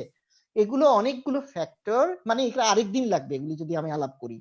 অনেকগুলো ফ্যাক্টর আছে যেগুলো আসলে মানে পেশেন্ট স্যাটিসফ্যাকশনের সাথে ওতপ্রোতভাবে জড়িত। আমি সবগুলো বলতে পারি না। হ্যাঁ আচ্ছা, মানে হার্ট হ্যাঁ অ্যাটাকের পড়ছি। চিকিৎসা পদ্ধতি জাহিদ যদি একটু বলো, যে হার্ট অ্যাটাকের চিকিৎসা পদ্ধতি মেডিকেল সার্জিক্যাল এরকম অনেক কিছু তো আছে, সংক্ষেপে যদি একটু হ্যাঁ, খুবই সংক্ষেপে বলছি, আমাদের সময়ও বেশি নাই। তো আমাদের মানে রোগীর মানে রোগের ধরনের উপর কিন্তু চিকিৎসা হবে। মানে কারো যদি মাইল্ড মানে ইয়ে হয়, করোনারি আর্টারি বা রক্তনালীর রোগ হয়, তাহলে আমরা তাকে বা মাহফুজ তাকে ওষুধেই বলে যে আপনার ওষুধেই চলবে, আপনার এখানে রিং পরানোর দরকার নেই বা বাইপাসেরও দরকার নেই। কিন্তু যার রক্তনালী 50% বা তার বেশি ব্লক, তখন প্রশ্ন আসে যে তাকে কি আমরা রিং পরাবো নাকি আমরা তাকে বাইপাস করব। এখন এখানে বৈজ্ঞানিকভাবে অনেকগুলো গবেষণা হয়েছে যে কোনটা ভালো রোগীর সাথে, দেখা গেছে যে মোটামুটি দুটাই সমান। এখন আমরা কাকে রিং পরাবো আর কাকে বাইপাস করব সেটা আমরা পার্সেন্ট টু পার্সেন্ট, মানে রোগীর ক্ষেত্রে বিবেচনা করা হয়। অনেকের দেখা যায় যে রক্তনালীগুলোর অবস্থা খারাপ, রিং পরালে তার ভালো হবে না, তখন আমরা তাকে বাইপাস করি। আবার দেখা যায় যে তার ব্লকটা এমন যে তাকে রিং পরালেই হবে। আমি একটা ছোট্ট ছবি দেখাতে চাই, সেটা দেখলে হয়তো সবাই অবশ্যই। বুঝে যাবে যে মানে এই যে এই ছবিটা যদি আমি দেখি যে এখানে রক্তনালীগুলো ব্লক হয়ে গেছে, এখানে বাইপাস অপারেশন করা হয়েছে। এই যে রক্তনালীগুলো ব্লক আছে, বাইপাস অপারেশনটা কিছুই না, আপনার নিজের মানে সৃষ্টিকর্তা আপনাকে এক্সট্রা কিছু রক্তনালী দিয়ে দিয়েছে। ওই রক্তনালীগুলো আমরা এখানে সব পৃথিবীর সব জায়গাতেই আমরা এখান থেকে নিয়ে, পা থেকে নিয়ে আমরা দেখেন এখানে লাগিয়ে দিচ্ছি। এখানে হচ্ছে ব্লকটা ছিল, ব্লকটাকে ছাড়িয়ে সামনে লাগাচ্ছি যাতে ব্লকটা কোনো সমস্যা না হয় তার রক্ত সঞ্চালনে। তাহলে আমরা এই বাইপাস করতে পারি তার ব্লকে ছুটানোর জন্য, অথবা আমরা রিং পরাতে পারি, অথবা যদি তার ব্লকটা কম হয় তাহলে সেক্ষেত্রে আমরা ওষুধেও আমরা তাকে ভালো রাখতে পারি আর কি। এই 3টা পদ্ধতি সাধারণত এখন চালু আছে। তবে আরো অনেক কিছু আছে যেগুলো আসলে এই ছোট্ট পরিসরে বলা যাবে না। সেগুলো হচ্ছে কমপ্লিকেশন যখন হবে তখন আমরা কি করব, কমপ্লিকেশনের আরো অনেক অনেক চিকিৎসা পদ্ধতি আছে। আচ্ছা, আমি এটার সাথে একটা প্রশ্ন করি, এটা আমি নিজেই আমার জানার ইচ্ছা, যে অনেকে বলে যে বাইপাস হয়েছে, বাইপাস পর যদি মানে ড্রিঙ্ক না করে, সিগারেট না খায়, স্মোকিং না করে, তাহলে মোটামুটি একটা ধরা যায় যে 10 বছরের মতো ভালো থাকবেন, বা এরকম একটা হ্যাঁ, হ্যাঁ, কিছু শুনেছি। আসলে কথাটা ঠিক কিনা? এটা খুবই ইম্পর্টেন্ট একটা কোশ্চেন। হ্যাঁ, যে রক্তনালী, যেই রক্তনালীগুলো আমি রোগীর দেহ থেকেই নিয়েছি, যেমন ভেইন একটা আছে, শিরা এবং ধমনী, সেগুলোকে সুস্থ রাখা বা সেগুলো যেন আমার ব্লক না হয়, যেহেতু তার মধ্যে ডিজিজটা আছে, ডিজিজটা কিন্তু চাচ্ছে যে তার রক্তনালীগুলো ব্লক করা। এখন এই নতুন যে রক্তনালীগুলো আমি দিয়েছি সেগুলো যেন ব্লক নয়, তার জন্য কিছু নিয়ম কানুন তাকে মানতে হবে। 1 নাম্বার যেটা বেশি ইম্পর্টেন্ট সেটা হচ্ছে যে 2টার ওষুধ, তাকে আমরা বলি ব্লাড থিনার অথবা রক্ত তরলীকরণ ওষুধ, অ্যাসপিরিন এবং ক্লোপিড, এগুলো তাকে নিয়মিত খেতে হবে। আর মাহফুজ যে বলল কোলেস্টেরল কমানোর যে ওষুধ সেগুলো খেতে হবে। আর তাকে নিয়মিত অ্যাক্টিভিটি বা এক্সারসাইজ বা হাঁটাচলা করতে হবে এবং খাদ্যাভ্যাস নিয়মিত পালন করতে হবে। যদি সে সবগুলো নিয়ম মেনে চলে তাহলে দেখা গেছে যে বুকের হাড়টির পিছনে যে রক্তনালীটা আমরা নেই সেটা 20 বছর টিকে, এবং পায়ের রক্তনালীগুলো 10 বছর টিকে। 10 বছরেও কখনো কখনো দেখা যায় 20 বছরও টিকে। মানে একটা লোক যদি সে নিয়ম কানুন মেনে চলে তাহলে তার এই বাইপাস গুলো, ইভেন রিংও 10 থেকে 20 বছর পর্যন্ত সেগুলো পেটেন্ট থাকে। আমি আশা ধন্যবাদ। করি যে হ্যাঁ, মাহফুজকে আমি একটু থাকতে জানতে পারি। চাই, মাহফুজ, তুমি তখন বললে যে যত তাড়াতাড়ি মানে হার্ট অ্যাটাক হওয়ার সাথে সাথে যত তাড়াতাড়ি সম্ভব হসপিটালে নিয়ে যাওয়া এবং চিকিৎসা শুরু করা। তো বাংলাদেশে যে অবস্থা মানে জ্যাম, বিশেষ করে ঢাকা শহরে প্রচন্ড জ্যাম, এখানে রোগীর করণীয় কি? একটু যদি সংক্ষেপে বলতে, বা রোগীর সাথে আমরা যারা থাকবো আমাদের করণীয়টা কি ওই মুহূর্তে? এখন যেটা হচ্ছে যে এটা আমাদের একটা সমস্যা, বিশেষ করে ঢাকা চিটাং যেখানে জ্যাম বেশি, আমি পৌঁছাতে পারতেছি না সময় মতো। মোটামুটি হার্ট যে সিমটম আছে সেটা আমার হার্ট অ্যাটাকের সাথে মিলে। এই সময় যদি আমরা এখন যদি টেলিমেডিসিন আছে, আমরা যদি কারোর সাথে কথা বলতে পারি এবং মোটামুটি নিশ্চিত হয়ে যেটা হার্ট অ্যাটাক, সেক্ষেত্রে আমরা করতে পারি যেটা বললো যে রক্ত তরলীকরণ ওষুধ যেটা আছে, যেটা অ্যাসপিরিন এবং প্রোপিড্রাক বলে, এটা আমরা 300 মিলিগ্রাম এটা আমরা চাবায় খেয়ে ফেলতে পারি। চাবাই যেটা হচ্ছে চাবাই খেয়ে ফেলতে পারে এবং যত দ্রুত সম্ভব। এটা আমরা প্রোটোকল হচ্ছে এটা হাসপাতালে গিয়ে দিতে হবে ইসিজি করে কনফার্ম করার পর। কিন্তু আমাদের পরিস্থিতিতে আমরা এটা করতে পারি যে এটা আমরা চাবাই খেয়ে ফেলতে পারি। তবে এটা একটা করতে পারে। আর যদি আমাদের আগে থেকে কারো স্টেবল এনজাইম মানে বুকে ব্যথার সমস্যা থাকে, তার সাথে যদি নাইট্রোগ্লিসারিন স্প্রে থাকে সেটা তাকে আমরা স্প্রেটা করতে পারি। এই দুইটা কাজ আমরা করতে পারি এবং যত জিহ্বার নিচে যেটা স্প্রে করে আমরা বুকে ব্যথার জন্য, এই দুইটা আমরা করতে পারি এবং যত দ্রুত সম্ভব হাসপাতালে আমরা তাকে নিয়ে যাওয়ার ব্যবস্থা করি। ধন্যবাদ। অনেক ধন্যবাদ মাহফুজ এবং জাহিদ। আমার মনে হয় যারা আজকে আমাদের সাথে ছিল বন্ধুরা অনেক উপকৃত হয়েছে, কারণ আমি অনেক কিছু জানতে পেরেছি। তো আশা করছি আমাদের বন্ধুরাও জেনেছে, এবং যারা আসলে অনেক কিছু হয়তো যাদের ট্রিটমেন্টের দরকার আছে তোমাদের সাথে যোগাযোগ করবে সারা বাংলা স্বাস্থ্যসেবা ফোরামের মাধ্যমে। সবশেষে একটা বন্ধু কিছু একটা লিখেছে, আমি দেখতে চাই। মর্তুজা আহমেদ বাবু লিখেছে, আলহামদুলিল্লাহ সারা বাংলা এসএসসি 88 বন্ধুদেরকে অনেক অনেক ধন্যবাদ। আমার ওজন 87 কেজি, উচ্চতা 5 ফুট 4 ইঞ্চি, মাঝে মধ্যে পা ও মাজা ব্যথা করে। এতে কি করণীয় বন্ধু একটু বলো। এটা কি হার্টের সাথে সম্পর্কিত কিনা আমি জানি না, মাহফুজ বলো। এটা আসলে তার মেটাবলিক সিনড্রোম আছে। তার 87 কেজি ওজন এবং 5 ফুট 4 ইঞ্চি উচ্চতা, তার মানে তার বিএমআই অনেক হাই। যখন মেটাবলিক সিনড্রোম হবে তখন কিন্তু যে অতিরিক্ত ওজনে ভারে তার কোমর ব্যথা, হাত পায়ে ব্যথা এগুলা করবে। তাহলে তাকে যেটা করতে হবে যে তার অন্যান্য গুলো দেখতে হবে। তার যেহেতু ওজন এত বেশি, তার ডায়াবেটিস আছে কিনা। ডায়াবেটিস হলেও কিন্তু ব্যথা হয়। আবার যেটা হচ্ছে মেকানিক্যাল পেইন, যাদের ওজন বেশি হয় তাদের মেকানিক্যাল পেইন হয়। তার কোলেস্টেরলের সমস্যা আছে কিনা এগুলো দেখতে হবে। তো তাকে 1 নম্বর হচ্ছে যে ওজন কমানোর যেসব উপায়গুলো সেগুলো ফলো করতে হবে। এগুলা ডায়াবেটিস আছে কিনা সেটা দেখে তার চিকিৎসা করতে হবে। সবচেয়ে আর ভালো আমি যদি বলবো যে বন্ধুকে তোমাদের সাথে যোগাযোগ করে নিতে, আমাদের সারা বাংলা স্বাস্থ্যসেবা ফোরামের মাধ্যমে, কারণ তাহলে সে আসলে জানতে পারবে তার আসলে সমস্যাটা কি। আহ তো ওয়েট দেখে যেহেতু বলছো, এটা তো বোঝা যাচ্ছে ওয়েটটা কমাতে হবে, এবং আসলে তার অন্য কি সমস্যা আছে তোমাদের কাছে গেলে আশা করছি তোমরা এটা সমাধান করে দিবে। তো আজকে আমাদের সময় আসলে অনেকটাই পার হয়ে গেছে, আজকের মতো শেষ করতে চাচ্ছি। জানার তো আসলে অনেক কিছু আছে, আবারও একদিন হয়তো আমরা বসবো সবাই মিলে, এরকম গল্প করবো, আড্ডা দিব, এবং অনেক কিছু আমাদের প্রশ্ন উত্তরগুলো আমরা জেনে নিব তোমাদের কাছ থেকে। তো মাহফুজ এবং জাহিদ, তোমাদের দুজনকে অসংখ্য ধন্যবাদ। খুব ভালো থাকবে তোমরা। তোমাকেও তোমরা কিছু ধন্যবাদ। যদি তোমাদেরকেও বলতে ধন্যবাদ। চাও। তোমাদেরকেও ধন্যবাদ সুন্দর তোমাদেরও একটা ধন্যবাদ। অনুষ্ঠান আয়োজনের জন্য। খুবই সুন্দর অনুষ্ঠান। Thank you. আবার পাবো আশা করি তোমাদেরকে। আজকের মতো শেষ করছি, দেখা হবে সামনের আহ যে কোনো প্রতি রবিবারই প্রায় আমরা আসছি, এবং শনিবার করে আমাদের একটা অনুষ্ঠান থাকছে। তো তোমাদের সবার সাথে আবার দেখা হবে। ভালো থাকো, সুস্থ থাকো, এবং খুব সাবধানে থেকো, সচেতন থেকো। আল্লাহ হাফেজ।